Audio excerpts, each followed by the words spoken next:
বুরা না মানো হোলি হ্যাঁ। হ্যাপি হোলি সবাইকে। আশা করি তোমরা সকলেই অনেক ভালো আছো। তো চলে এলাম অনেক দিন পর নতুন একটা ভিডিও নিয়ে। আই হোপ তোমরা কেউ আমাকে ভুলে যাওনি।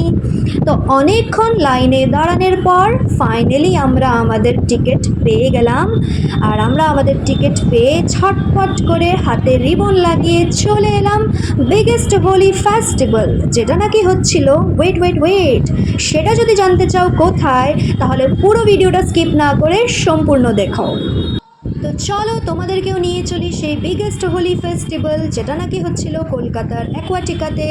আর সেখানে ছিল unlimited food beverages, pool party, rain dance আর বিভিন্ন ধরনের ওয়াটার পার্ক রাইড। ওয়েট এখনও শেষ হয়নি, তার সাথে ছিল DJ party and fashion show. তো চলো তোমাদেরকেও নিয়ে চলি সেই ফেস্টিভ্যালে, যেখানে খুব সুন্দর করে ডেকোরেশন করা হয়েছিল।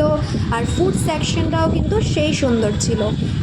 সেখানে ছিল unlimited breakfast and lunch included. আর যার যেমনভাবে ইচ্ছা সেইভাবেই সেখানে বসে খেতে পারবে, কারণ কি সিটিং এরিয়াটাকেও কিন্তু সেই সুন্দরভাবে ডেকোরেট করা হয়েছিল। তো আমরাও এবার ঝটপট করে ব্রেকফাস্টটা সেরে নিলাম, কারণ লাইনে দাঁড়িয়ে অনেকক্ষণ পার হয়ে গেছিলো। অলমোস্ট আমরা 11:30টায় পৌঁছেছিলাম, তাই একেবারেই দেরি না করে আমরাও আমাদের ব্রেকফাস্টটা সেরে নিলাম। কারণ কি এবার রেডি হতে হবে পুল পার্টির জন্য। আর পুল পার্টির জন্যও কিন্তু সেপারেট ড্রেস কোড ছিল। টিকিট প্রাইস থেকে আরম্ভ করে পুল পার্টি আর বিভিন্ন ধরনের ওয়াটার পার্ক রাইড সব কিছু আপনাদের সাথে শেয়ার করবো নেক্সট ভিডিওতে। Stay tune with us and thank you so much for watching.